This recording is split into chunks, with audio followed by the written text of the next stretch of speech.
Hi everyone, it is Meredith with Soul Navigation, your evolutionary astrologer, and welcome to Talk Show Tuesdays. Today, I have the pleasure and the honor to introduce to you my co-host, Linda Frazier, and we are going to be doing something so fun today. We're going to give you the very first steps in astrology. We're going to help you go all the way back to the basics.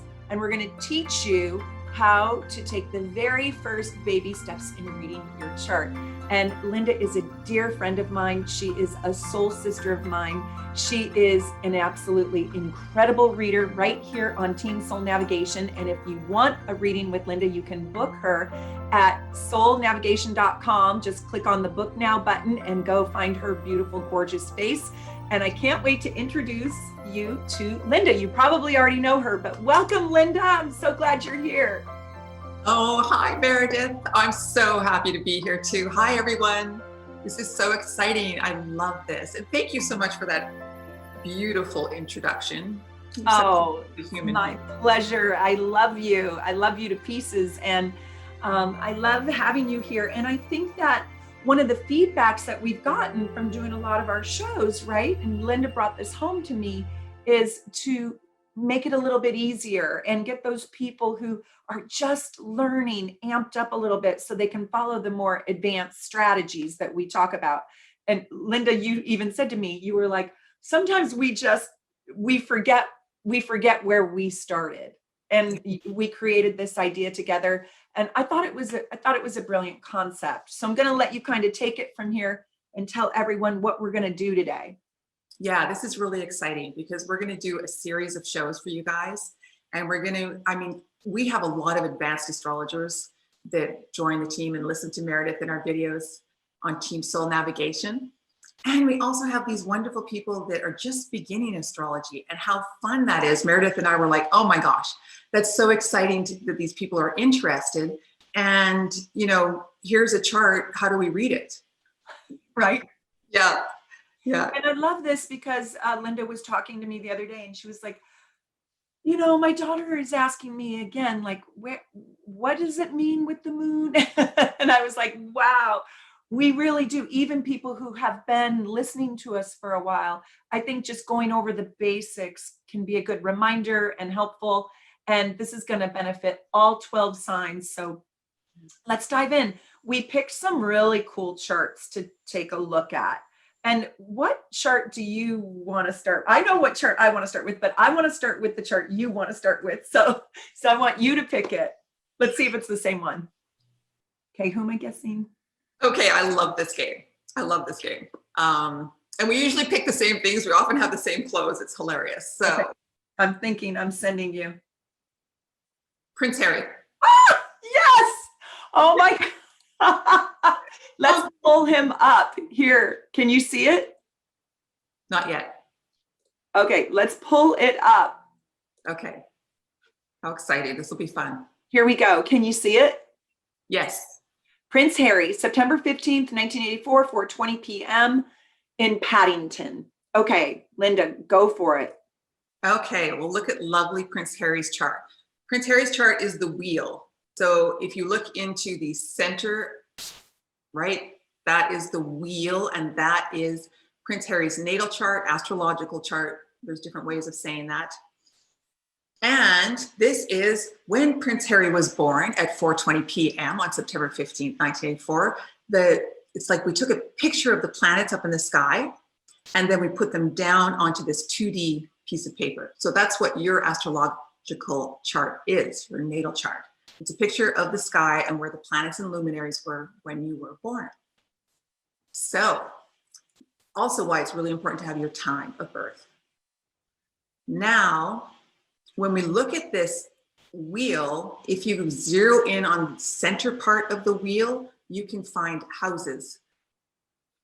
Those are the numbers for the houses, and each slice where you see the line going through, yeah, thank you, at the ascendant, at the first house there, that is one house. So we have 12 houses in our astrological chart, 12 pieces of pie.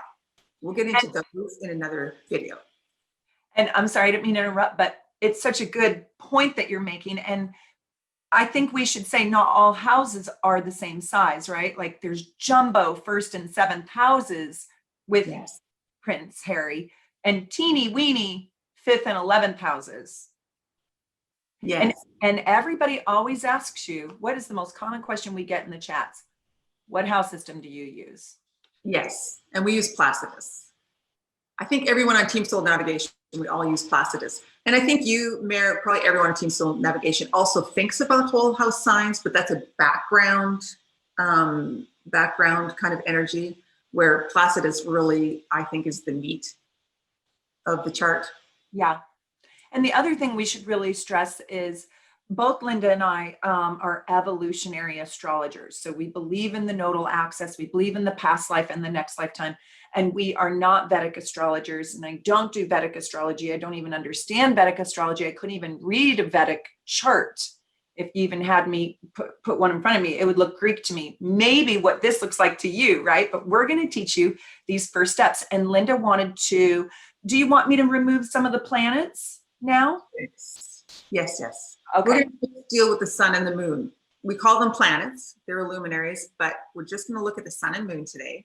We're going to learn how to find what house your sun is in and find what sign your house is in, and your moon, both for your moon and sun. And then we're also going to look at see if the sun and moon are talking to each other. We say talking, speaking to each other, communicating. They can have different conversations. Just like in a family or in a work situation, you have different energies with different people, different friendships, different likes, dislikes. And your sun and moon can have that too. I thought it was a great question because my daughter was like, well, I have, water, moon, and a sun, fire. We'll get into those too. Sorry, I'm getting ahead of myself. It's so exciting. It's easy to do. Okay, here we go. Do you like how I did this? This is wonderful. This is wonderful. Yes, thank you so much. So let's do two things. Can we teach them the cheat sheet as well as we go through this? Do you think that's a good idea? Sure. Okay, great. Because I think having that cheat sheet is really invaluable when you're first starting out. And they can use that for other planets and signs once they learn things. Right. Do you mean over here on the screen, the cheat sheet? Yes. So those little boxes is the cheat sheets, and they label each planet. So you see, can you go to planet sign house, Mare? Yeah. On the left? Yeah, perfect. So the first one listed there is the sun, because we think that the sun is so important. That's our vitality. That's our who we are. So on the cheat sheet, it says planet sun, and then it goes over and says the sign that it's in. In this case, it's Virgo. And then it goes on and says in the house, the 8th house. Isn't that fun? And then you can see that the sun in Virgo in the 8th house is right here. Yeah. And that's a good way to learn the houses too, is find, okay, your sun is in the 8th house, and then find your sun, the little circle, in the 8th house. But there's also another way to find out what house things are sitting on. So the inner circle of your chart has the numbers, and those numbers are the houses. The houses are split into 12 sections, which represent our different focuses of life. And we'll teach that another time. That's so exciting. It's so deep. Astrology is really deep, yo. Oh my gosh, there's so many levels. So bear with me if I get ahead of myself too much. And it's good to have, it's good to go slow and understand the foundation. Half of you right now want us to jump ahead and talk about the houses and what each one means. But we want to show you the mechanics of the foundation of the chart. And it's important that you know that these are houses, the sandboxes of life, I like to call them. But we kind of want to show you how to read this and your very first step to take, even in your own chart. So you're doing great, Lynn. Keep on keeping on. Thanks, Mary. It's really exciting. Okay, so if we look on the inner circle, and Mary will point to that. So see, we have these pie slices, so to speak. There's number 1, and they're color coded in these charts too. So that's so much easier. There's number 1, the cursor is on it. Then number 2 on the inner circle, that's house 2. nothing there right now. House 3, nothing there. Oh, look, house 4. There's your 4th, well, Prince Harry's 4th house. And we find his moon there. That's the moon symbol. Okay, so then we go all the way around that inner circle to house 5, 6, 7, 8. And then 8 is where his sun lies, just like on the cheat sheet.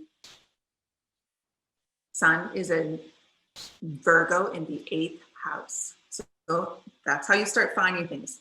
And then we go house 9, 10, 11, and 12, and we're back to 1. Okay, so either way, use either way, either the circle or the cheat sheet chart. And also, you should know that if you just go buy a free natal chart off the internet, I design my own charts, and sometimes I design them differently, but I always add these boxes in my gorgeous charts, and I like to make them colorful. And I just got a new computer, so this has a tiny bit of a different color scheme than maybe the one you ordered. But what I was going to say is, if you ordered your natal chart at soulnavigation.com in my shop, you'll get these cheat sheets, but not every wheel. And actually some wheels are really, really, really hard to read, I have found. I've tried to make mine so simple. I've also found some people go for their charts online, and I'm not sure which site it is or if I want to say which site it is, but they don't even get what houses they're in. They just get, oh, your planet's in this sign. Yeah. I'm like, what good is that? Yeah, and I find it's really hard to read the cusps in a lot of charts. So I try to make it easier. And it is very mechanical, it's mathematical, and it's scientific. The mechanics of astrology are. And then there's also an intuitive side to it too. And but we're teaching you some of both today. Okay, so that was great, Lynn. I love that you mentioned that, Meredith. It's very mechanical. It's very scientific. Astrology is a really, really old craft. And it's just so magical because it can teach us so many things, and it can help us get through and learn about ourselves and how we deal with situations and what we can let go of and what we want to do next and when to do things. I mean, astrology is just magic. It's total magic, and it's very grounded in science. Astrology used to be astronomy in Babylonia in 2500 BC. It was all one thing. And then the art separated from the science, keeping some of the science, of course. But it is old. And it used to be, astrology used to be, during the Roman Empire, the newspaper. They all met underneath the Tower of Saturn for the daily news, the daily horoscope. Isn't that funny? And so this was your weather, this was your news, this was, are we going to go to war? Are we going to have peace? What kind of crops are we going to have? You know, where's the moon? It was so powerful. And I love that it's having a resurgence. Okay, let's talk about Prince Harry and look at this. Yes, his lovely sun in Virgo in the 8th house. So he's very meticulous. He's very deep, psychologically deep. You can see the nuances of so many things. Like, I imagine he even feels what moods people are in, because he has that Virgo caring side, service. You know, it's the servant. Virgo is the servant. Virgo loves to take care of people. And in the 8th, oh, we're not doing houses. Little reminder there. We'll do those again, but it might slip in every now and then. That's okay. Absolutely. Okay, good.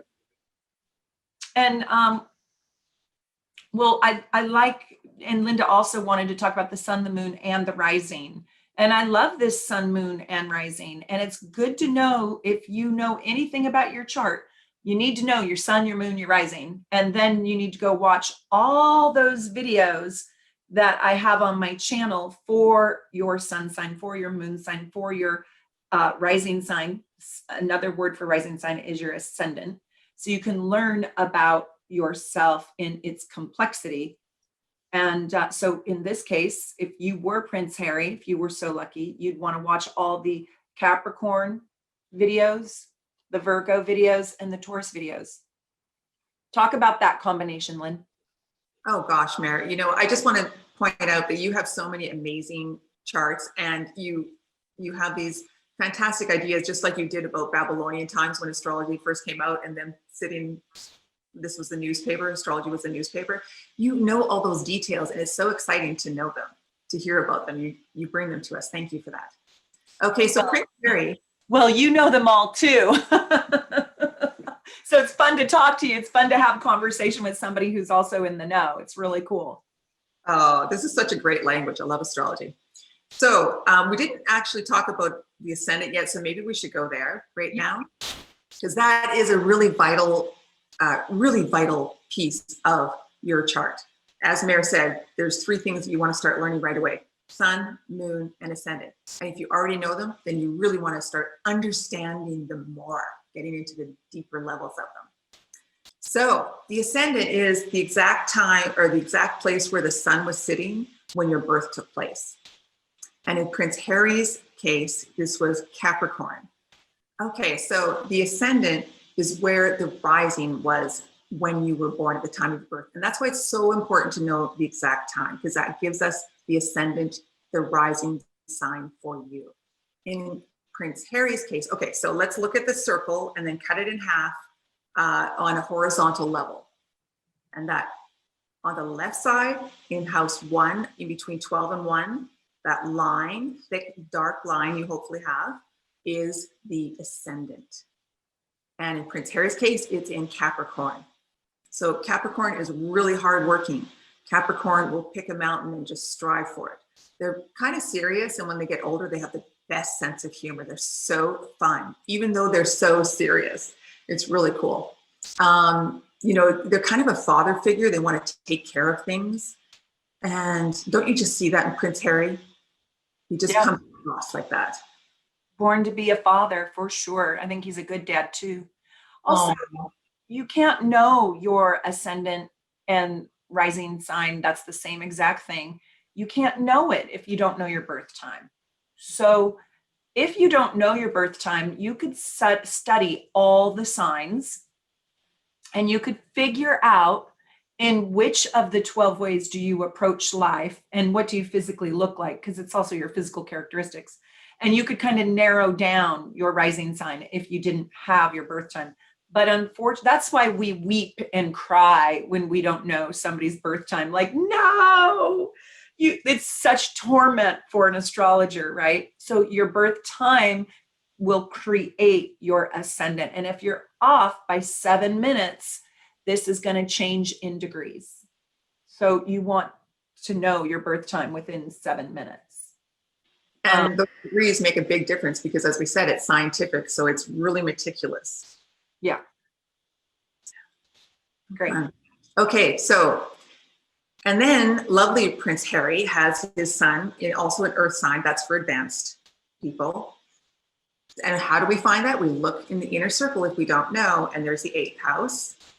And the Virgo signs, you know, those might be hard to learn too in the beginning, what the astrological signs are. So use the cheat sheet over on the left-hand side there and look at the planet, sun. Oh yeah, we could teach them that too. The planet symbols. Oh gosh, Mare, you know, your charts are just amazing. So there's also another cheat sheet down below, planet symbols, and you can start learning those on your own. So the sun, it's a circle. Fantastic. We use a circle for the sun. And oh yes, the zodiac signs are in the other cheat sheet. So you can start learning those as well. Or if you're, you know, advanced, oh yes, Virgo is right in there. Thank you. And then we have the moon sign also in the planet symbols, and it's a crescent, like you see the crescent moon. Okay. So those are the 2 planets that we have on the chart, and the only 2. Now let's look at his moon in Taurus, which is a really earthy, caring, wants to nurture something. He's very much a nurturer. And for those advanced students, if you want to look at the degrees, his sun at 22 degrees, and that's just for advanced, sun at 22 degrees and moon at 21 degrees, that is a beautiful trine. He also trines with his ascendant. It's kind of a looser orb, but those are all 3 earth signs. So his conflict is really minimal as far as this goes. his mind, his sun, right? His ego, his person, his moon, which is our emotions, our inner knowing, our instincts, those memories that we don't know how they came from, how we feel about someone. That's all our moon. It's kind of mysterious. It's deeper. In his case, in Taurus, it's fixed. He's practical. He looks at the practical side, and all three of his signs, ascendant, sun, and moon, are all very earthy and practical and fixed. For those of you that are advanced, they're in harmony. And one of the other things I like to look at with the moon is it shows me the relationship. It shows us the relationship to mother. And because Virgo, and you know that Virgo and Taurus and Capricorn are the three earth signs. There are only three earth signs, and those are all three earth signs. He really, and this is at 22 and this is at 21. And whenever you have planets in the same element, which I know this is a little bit advanced, but we'll just give this juicy fruit to those who can handle it. They like each other. So earth signs like other earth signs, fire signs like other fire signs. And here are the glyphs up here for the elemental cheat sheet. So you can see the fire signs, the earth signs, the air signs, and the water signs. So these all get along. These three get along, these three get along, these three get along, and these three get along. And what are these? Well, you can go down here to the zodiac signs, like Linda said, and find them.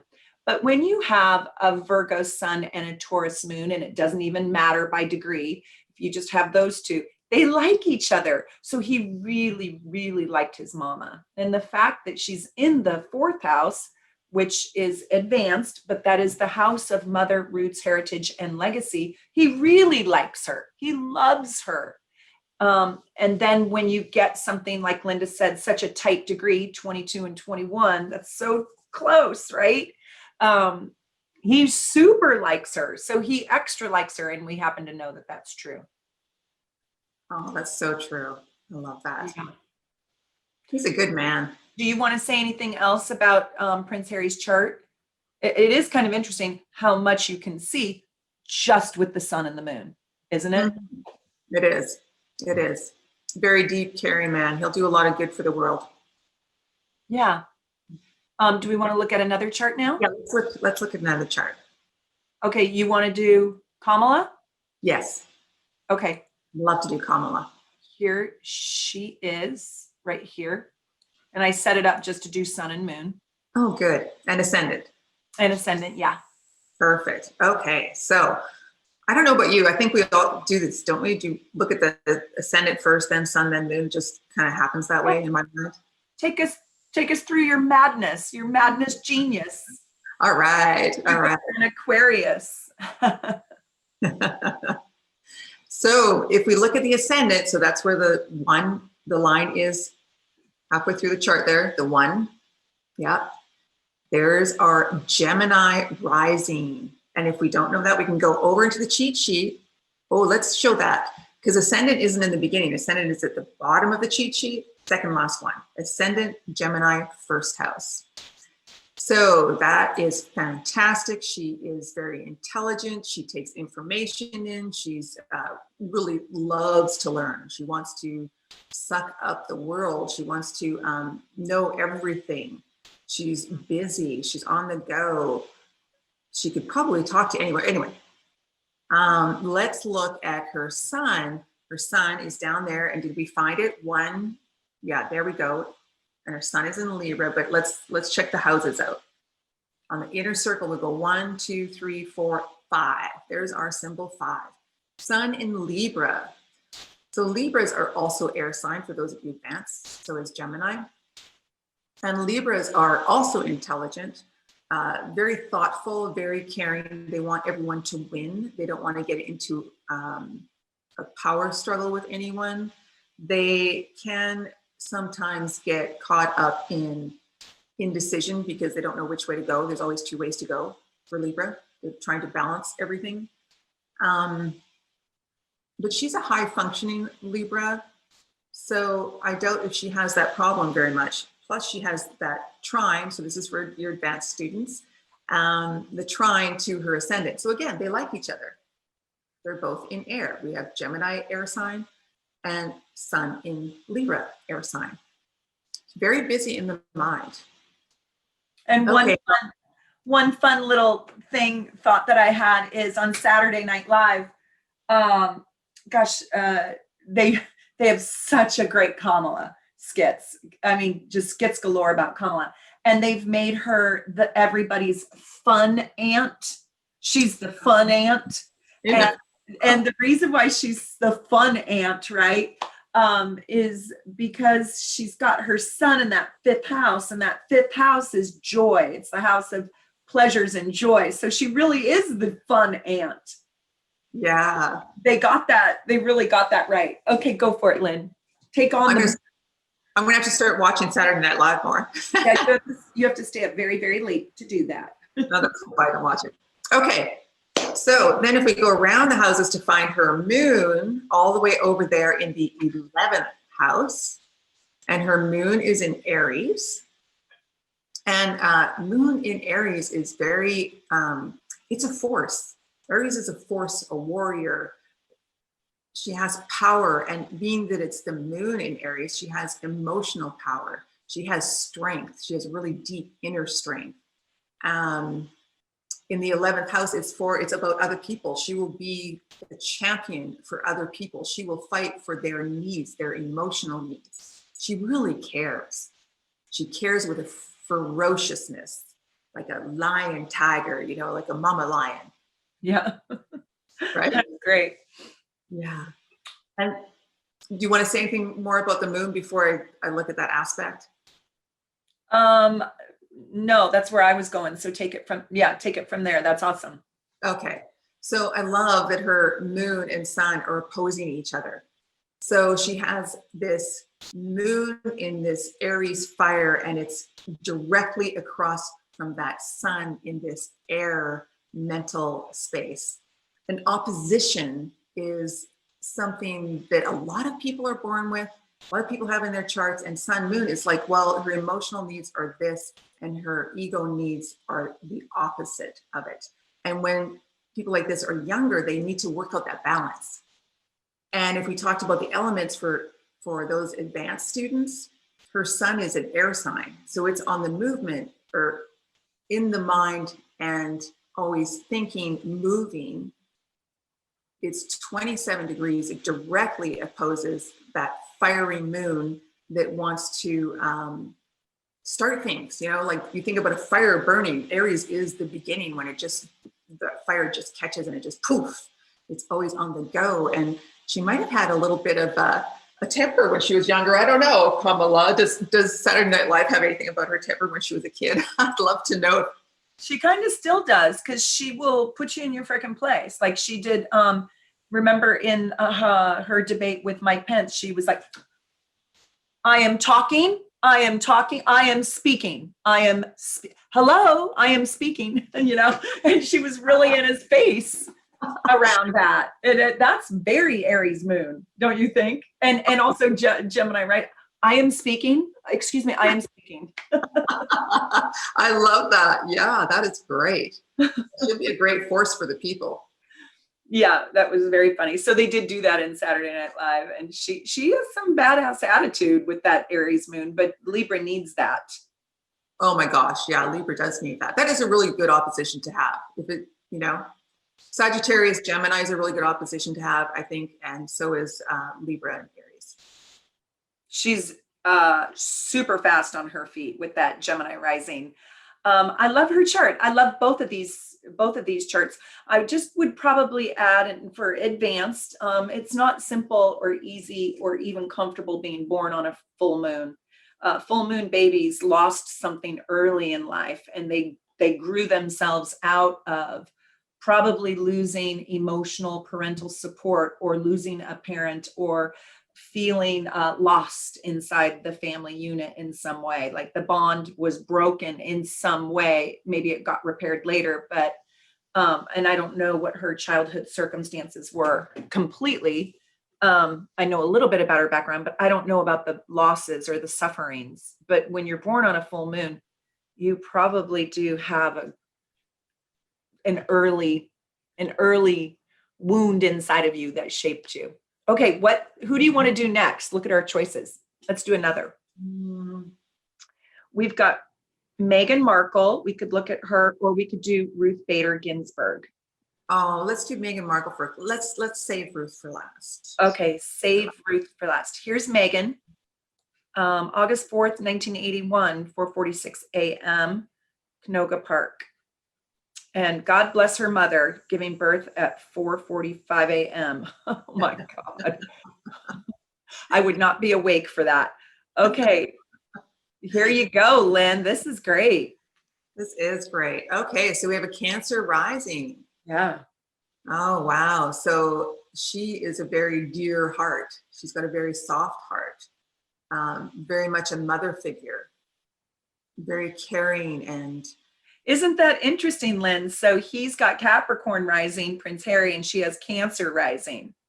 Oh, yeah. And nice. those are the signs of the mother, Cancer, and father, Capricorn. That's kind of fun to see. That is fun to see. And that's kind of a nice opposition too. Yeah. Yeah. Yeah. Super interesting. We're not doing compatibility in this one, but if we did, we'd have a lot to talk about. I know it's hard to keep the container a little tighter. Yeah. Yeah. Okay. So let's find her sun. And her sun is right in that first house. Okay. And it is in Leo. Remember, you can go to the side and go to the cheat sheets and find your planet sun in sign Leo in the first house. So it's really interesting. This is a little bit of a juxtaposition, don't you think, Mare? Because here she is, this Leo sun that wants to shine and be bright and be noticed and have everyone, love her and applaud, give her applause, get acclamations. And yet she has this Cancer rising, which would prefer to be a little hidden and quiet and, not in the spotlight like a Leo sun does. So, wow, that's quite inner conflict to sort out. And I imagine with people that are around her, you'd have to get to know her quite a bit to understand that conflict, that she has those two sides. I love that you say that, because I think Cancer rising is a hard rising sign to have, because they have such a hard shell. And I think she's really misunderstood. I think she's misunderstood in LA and Hollywood, Canada, and in England. And she gave up the spotlight, of course, we all know, in England, and being a royal. She didn't want to be a royal. But at the same time, don't we find her oddly, ironically, or funny enough, seeking a different spotlight? So she kind of wants the spotlight on her own terms. Which is a great first house thing. Yeah, that's what that says, right? But it's funny that she gave up the spotlight for the royals, the royalty spotlight, but she likes kind of the more Hollywood spotlight. Yeah, on her term. Yeah, maybe she's more comfortable with it. I wonder if she didn't appreciate the royal spotlight, because the royal spotlight always had her kind of at the back of the train. Mm-hmm. Yeah. Harry's not going to take first place. He Right. has to defer to his brother, and she can't either. And, I just don't know if the spotlight at the back of the train is real exciting. And in Hollywood or LA, she doesn't have to be at the back of the train, Right. know? That's a really good point. The spotlight is on her instead of all these other people. Yeah, and it might have been in the royal family. It might have, in an odd way. I mean, I can't imagine, but ironically, it might have felt demeaning in some way. Because Leo is a royal. So Yeah. if all these royals are above you, where's your royalty? Yeah. So that's a really good point for her to choose to step away from it. Mm-hmm. And then let's go on to her moon. So Marla's moon is there in the third house, and it is in a Libra sign again. So we have an emotionally, can I tell? Thank you for asking. Yes. I'm sorry. Okay. You can tell. Mare can speak a lot about this because Mare has a Libra moon.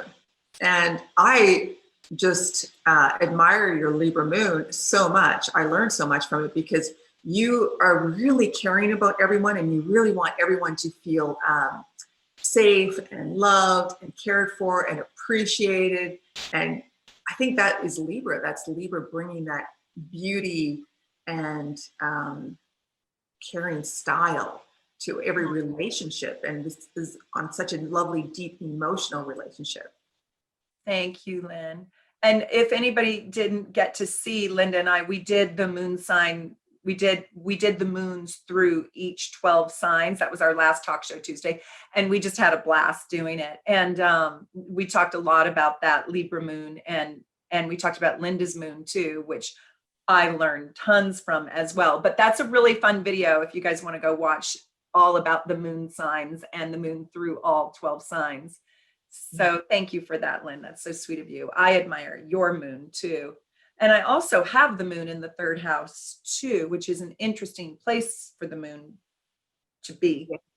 And we don't have to go too deep into it, but the third house is the house of communication. So she's going to want to talk a lot about feelings. You know, she's going to want to talk about her feelings, and her thoughts are going to shape her emotions. The moon is so emotional, and in the third house, it becomes cerebral. And it can detach, and it can come across a little, a lot of people are like, you don't really mean it. And I'm like, yes, I do. Like, you can be kind of not believed sometimes with your emotions in the third house. And I think it's because there's the moon, the emotional moon in the mental and highly cerebral third house. There's a little conflict there. It's like the head and the heart, you know? Yeah. Interesting. Yeah. Let's talk about that moon in combination with her sun. So we have a lovely sextile. So if fire, her sun is in Leo, that's a fire element. And for those advanced, and her moon in Libra, air, those are, they like each other, fire and air, you know, air fuels the fire. So they kind of speak to each other, but she has to evoke those two together. It's not like a trine. I'm going way too advanced, aren't I? No, that's okay. That's good. You can tell them. Okay. So a sextile is something that you actually have to engage. It sits there and it has a benefit. It's a beneficial placement, but if you don't engage them together, then it doesn't help you. Whereas a trine will be, it kind of forces you into it. It doesn't force you. It just gives you opportunities along the way. It's easier. Yeah. And the trine is what Prince Harry had. He had that Virgo sun and that same element, earth element, Taurus moon, where she has harmonious elements, but they're not in the same. So if she had an Aries or a Sagittarius moon, then she would have a trine. But because she has an air moon, Libra, and a fire sign, sun, air and fire like each other. And if you guys haven't seen my other videos, go look at my playlist under Astrology 101, and we might put this video there too.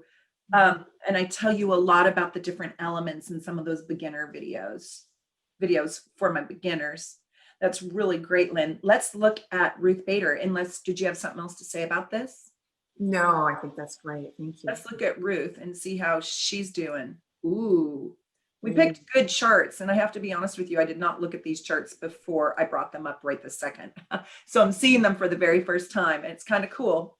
The combinations that we picked in people are just so awesome. Okay, dive into this one. They are. Okay, Ruth Bader. Lovely person. Gosh, we're going to miss her. So Libra rising. We just talked about Libra. So very fair, wants everybody to get along, wants everybody to get what they want, what they need. Can be very discerning, can see everyone's side, can see the best in that side. I think. And also it's the scales of justice. Isn't that funny? And here she is, a Supreme Court justice, and it's the scales of justice rising in Libra. These are actually the scales. I think that's so cool. That is so cool. Yes, so exciting. Okay, Ruth. Let's look at Ruth's sun. So we find Ruth's sun in the 5th house there, and that glyph means Pisces. So Pisces is the 12th sign, and Pisces is beautiful. They're egalitarian. They want the best, the highest for everyone. They're very caring. They will feel you. They feel what you need. Pisces is just beautiful humans. If they're healthy, they're just the most beautiful humans. They do like beauty too in the world. And in the 5th house where Ruth has her sun is kind of an exciting placement. It's fun and children and creativity. And didn't she create she created so much in her life being on the court. I mean, she was amazing. You know much more about her than I do, but the little that I do know about her, she's just such an amazing, caring human. She did lead with love, and I think Pisces is the most accepting and most unconditional loving sign when it's evolved. And I think that Pisces, when they're really evolved, and Ruth may not even need to incarnate again. I'd have to look at her whole chart, but she's as close to a saint on earth as we've ever experienced, other than Mother Teresa. Yeah, I think. I agree. That's beautiful. Okay. So that's great, Lynn. But and she did so much for women and children, and the 5th house being children and the moon being mothers, right? Mm-hmm. And women in general. Yeah, that was fantastic. Did we talk about the moon yet? Did we correlate that? Because it's kind of cool, the combinations that we got. It is. It is. The moon is over there in the 1st house, and it's in Scorpio. And the 1st house is all about me, myself, and I. I need to do it my way. The moon is her emotions again, her instincts, her knowingness, her intuitiveness. And being in Scorpio, Scorpio is a fighter. Scorpio wants to look at the deep, dark, muddy things. Like if you have 2 kids playing and they're, by the river's edge, and there's this mound of something, it's leaves and twigs and such. One kid, and a Scorpio kid, will want to tear apart that and see what's underneath there. The other kids might run from it going, oh my God, no, it could be, a snake or a rat, or oh my God. That Scorpio will be like, oh yeah, let's peel it apart. What's in there? That's awesome. What's that? I said, that's awesome. I definitely don't have the Scorpio moon. I'm not looking, and I don't want to know. And actually, don't show me. Yeah, but doesn't Ruth evoke that? Like that's her emotional depths. She could feel people in their vulnerability, in the really deepest, saddest, most excruciating, painful moments. She was just such a champion and and fearless. She was fearless.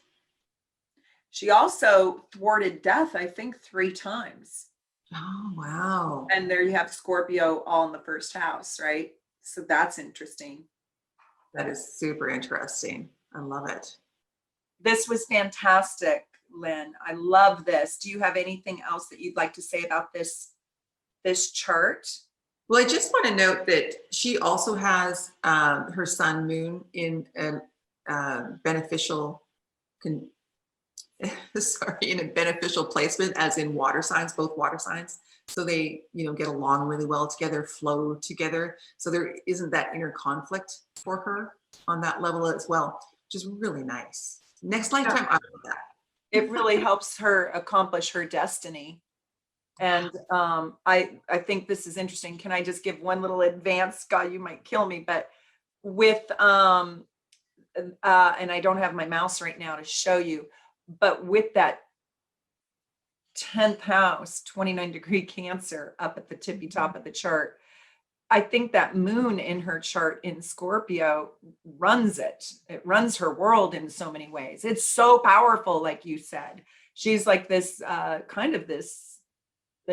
underdog warrior who's really willing to take on the emotional fight for others and the ugly fight, right? Like you said, like look at the ugly stuff. So that is really cool. Yeah. Her chart. Let's do her whole chart one day together. Yes, that would be really great. Awesome. Yeah, gosh, thank you, Linda. And I love this idea of getting down to the basics and just giving people confidence in being able to set a foundation and read the chart in just the simplest of terms, but you can see the truth in it. Just by the little tiny things that we looked at, right? Yeah. Yeah, I love that too. And I hope, if some of the things were too advanced, just ignore us when we're talking about those things. Just keep the basics. Sun, moon, ascendant. What house are they in? What sign? And also try not to jump ahead too much because it's really important to see the basics, right? Linda, you are such a good teacher. You are methodical and thoughtful and slow enough in your approach that people can follow you. When I did the how to figure out your headline chart, in the comments, people are like, okay, I'm not a gerbil, like, like you're talking in circles, Meredith, like, and I'm like, oh my God, I'm so sorry. So I think this was such a great idea. And we'll be back in another Talk Show Tuesday to talk about another lesson. We're going to create it. But it's so fun being in a little duo with you. Oh, it sure is. So great to spend time with you, Mare. And my soul sister, I miss you and I adore you and I love you. And if anybody wants to really understand what's underneath the bramble, as she was saying, in your own chart, book a reading with Linda. She's amazing and she will help you peel all the different layers back. And you can find her on soulnavigation.com. Just click on the book now button, scroll down, find her gorgeous face, and you can get on her calendar fairly soon. Thank you so much, Meredith. I so appreciate it. That was so fun. I love you. Jump into the Arizona pool for me. All right. Take care. Bye.